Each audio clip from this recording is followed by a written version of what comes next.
So hello everyone, I welcome you all and see this discussion, a very short discussion I'll try to do.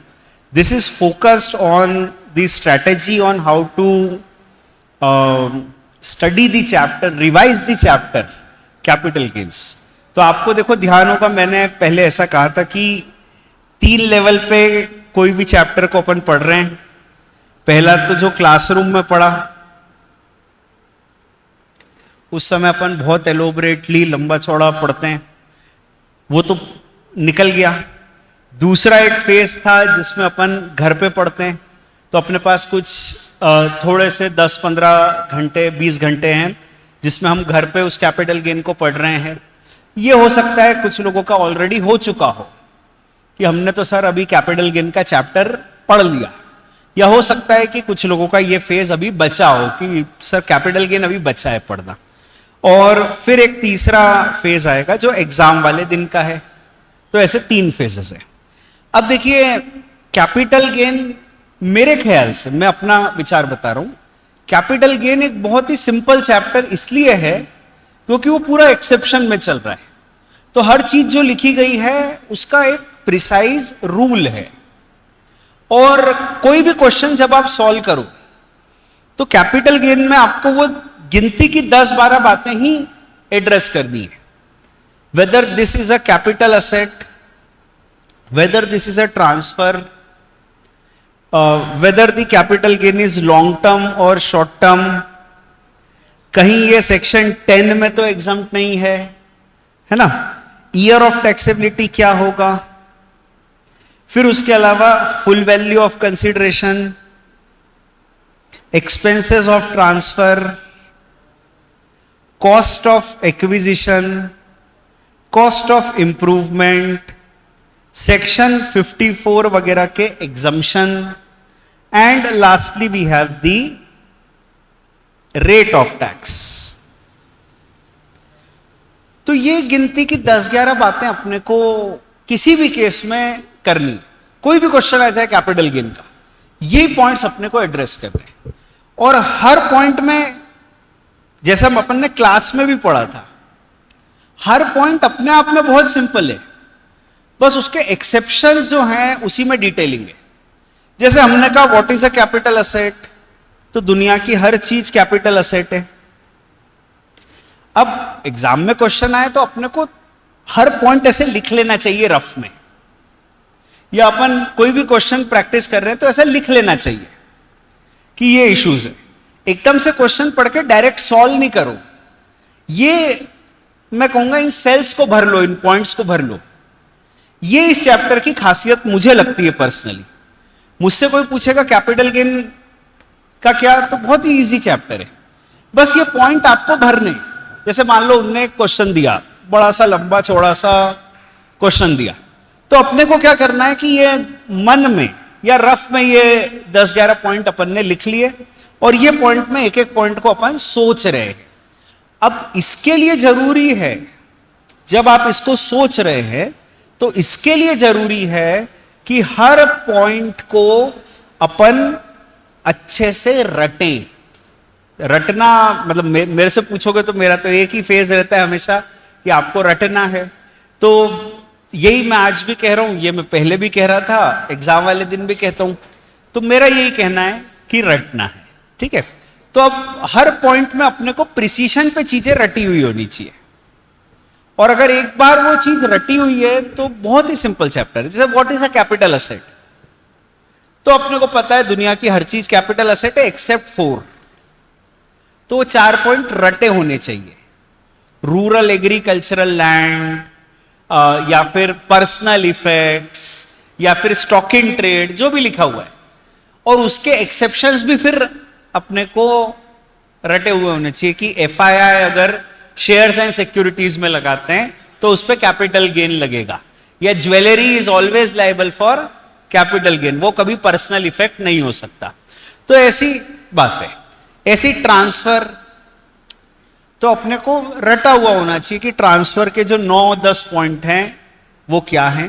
और कुछ cases में transfer exempt है, जैसे gift या फिर amalgamation या फिर डीमर्जर, जो भी एग्जम्पशंस दिए हैं ट्रांसफर को लेके वो रटे हुए होने चाहिए।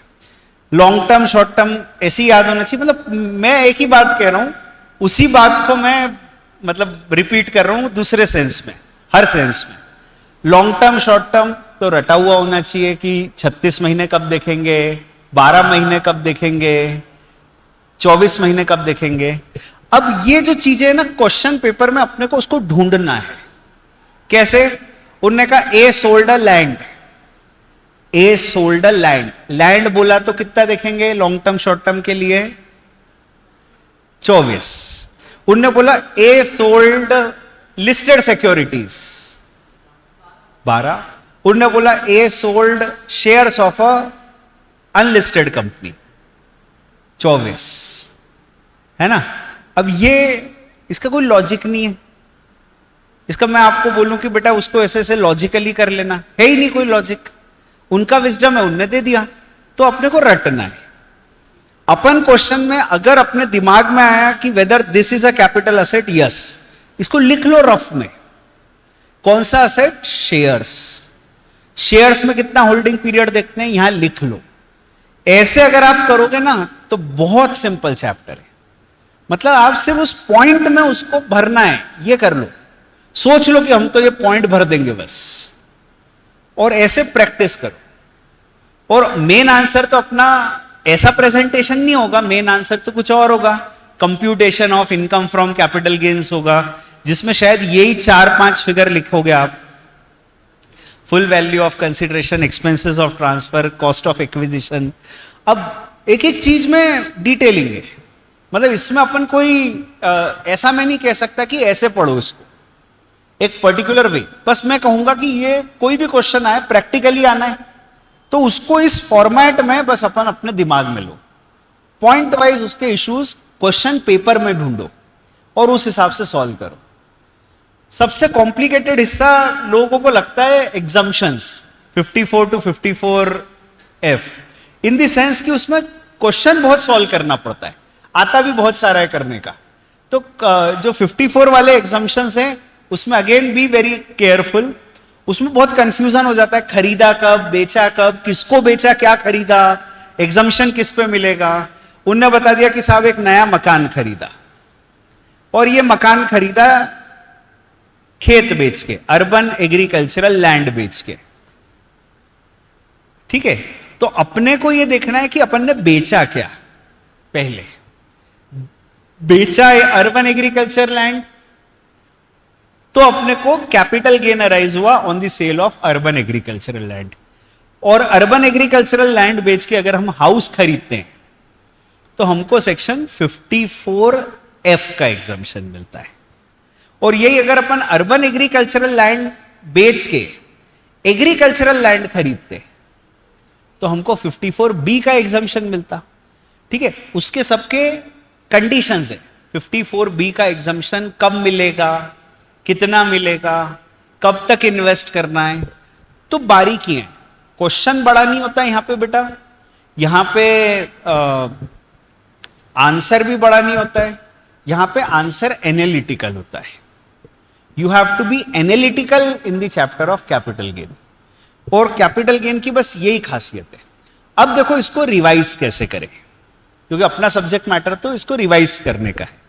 तो पहले तो मैं ये कहूंगा कि आप ऐसा तय कर लो, हर 2 दिन 3 दिन में एक बार लिख के देखेंगे।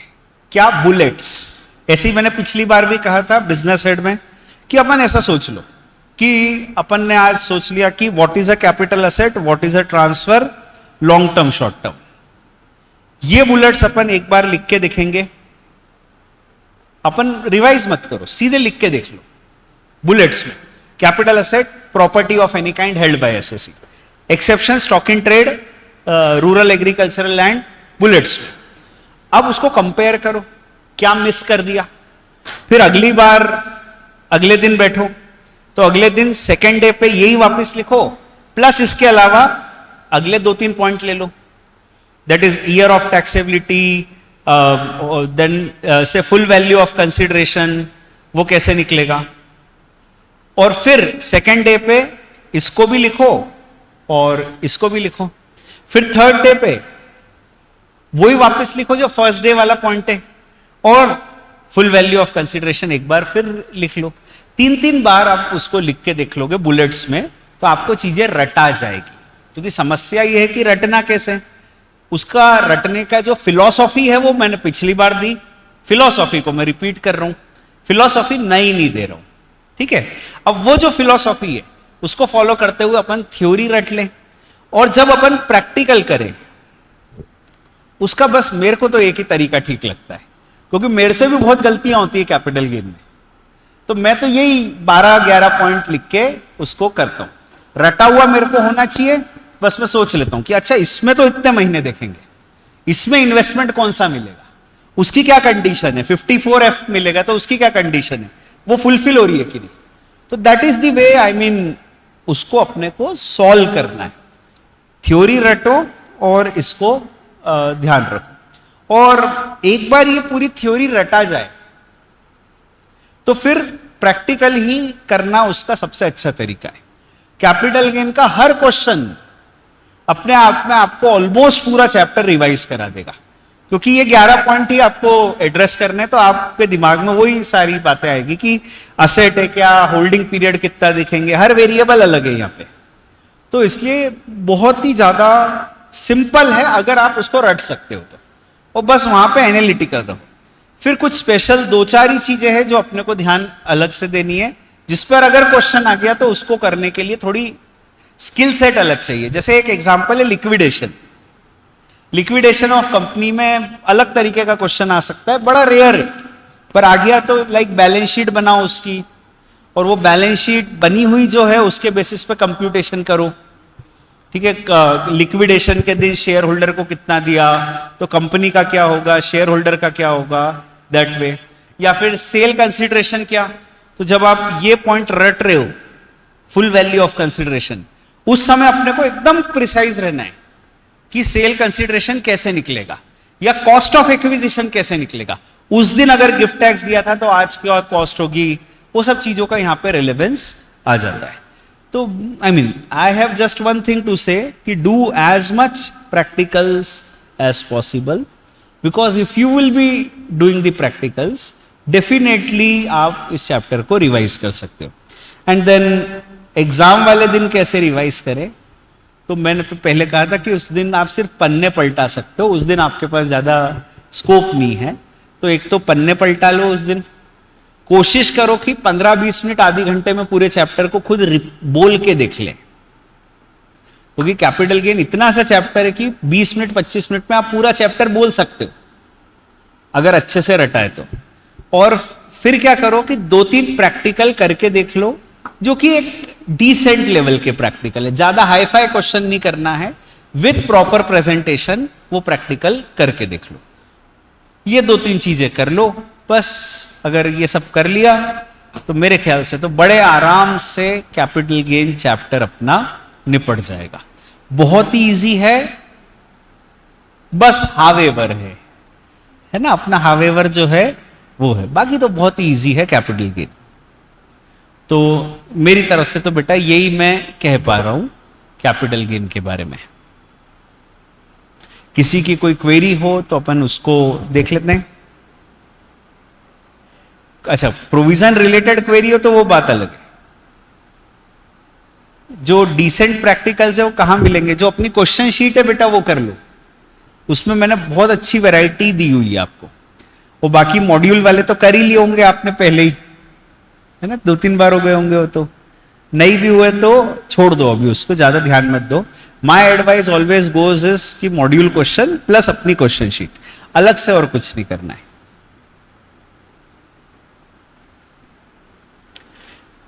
प्रायोरिटी 1 पूरा हो चुका है, प्रायोरिटी 2 एंड 3 को कितना टाइम दूं? देखो, प्रायोरिटी 2 और 3 को एक बार पढ़ लेना चाहिए, उसमें बहुत ज्यादा समय देने की आवश्यकता इसलिए नहीं है क्योंकि मैंने खुद ने उसको डिफाइन किया है कि ये आने का संभावना कम है। ऐसा नहीं कि नहीं आता है, आने की संभावना कम है, तो इसलिए एक बार को तो पढ़ लो उसको। और अगर मान लो एग्जाम वाले दिन रिवाइज करने की बात आ गई तो मेरा फिर वही कहना है कि समय देख के रिवाइज करना। अगर समय आपका ऐसा हो रहा है कि ज्यादा समय लग रहा है तो तो इग्नोर दैट, ठीक है। प्रायोरिटी 2 एंड 3 को इग्नोरेबल पॉइंट है वो। स्टेप मार्किंग होती है क्या? हाँ बेटा बिल्कुल होती है। आप कोई की भी आंसर शीट देख लो, बहुत सिस्टमैटिकली स्टेप मार्किंग होती है। सर मॉड्यूल के क्वेश्चन में जैसे नोट्स लिखे हैं वैसे लिखने क्या? देखो बेटा मैं आपको याद दिला देता हूं कि ऑलमोस्ट मैंने हर चैप्टर में प्रेजेंटेशन की बात की थी और कैपिटल गेन में भी की थी, और एक जनरल रूल आपको मैंने दिया है। वो जनरल रूल ये है कि जितने मार्क का क्वेश्चन है मल्टीप्लाइड बाय 25 वर्ड्स। तो मान लो 10 नंबर का क्वेश्चन है तो आपको उसको 250 वर्ड्स में समेटना है, उससे ज्यादा लिख नहीं पाओगे। अब मान लो कैपिटल गेन का 4 नंबर का क्वेश्चन आया तो 100 वर्ड्स में अपने को उसको समेटना है। मॉड्यूल जितना लिखने जाओगे तो पता चलेगा 300-400 वर्ड्स हो जाएंगे, क्योंकि उनने किताब जैसे उसको लिखा है। याद है ना मेरी बात, ऐसा मैंने पहले कहा है। तो क्योंकि उन्होंने उसको एक अलग माइंडसेट से लिखा है किताब जैसा, उतना करो मत, उतना कर नहीं पाओगे। तो अपन ये देखें कि बेसिक आंसर दे दें और उसके सपोर्टिंग में जो असेंशियल नोट्स है वो दे दें, उतना ज्यादा नहीं दें जितना मॉड्यूल में दिया है।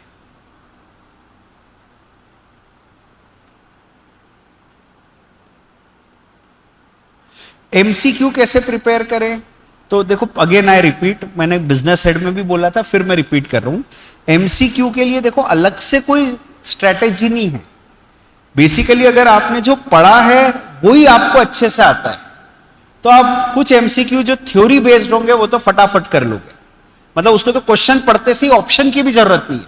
अब जैसे उन्होंने बोला अनलिस्टेड शेयर्स में लॉन्ग टर्म के लिए कितना होल्डिंग पीरियड देखेंगे, 12, 24, 36, नन ऑफ द अबव।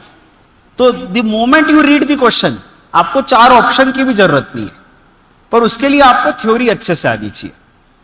तो वो है, तो आप थ्योरी बेस्ड एमसीक्यू कर लोगे।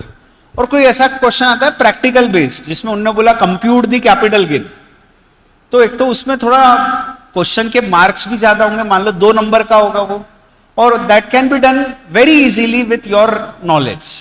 उसमें कोई अलग से कुछ ऐसा है नहीं, आंसर तो एक ही सही है ना, करना एक ही है। तो इसलिए क्या है कि क्वेश्चन पढ़ते से ही अपने को आंसर बन जाना चाहिए, और वो तभी बन पाएगा जब अपन को अदरवाइज इस सब्जेक्ट का नॉलेज है।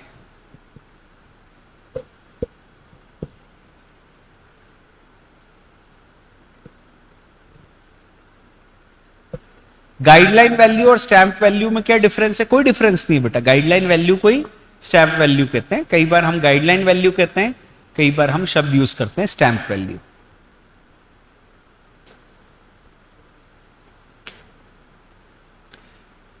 So okay with this, thank you very much from my side. I am still available, मैं यहां हूं। कुछ क्वेरीज और होंगी तो हम कर लेते हैं। बेसिक मेरी तरफ से कैपिटल गेन का बेटा डिस्कशन हो जाता है।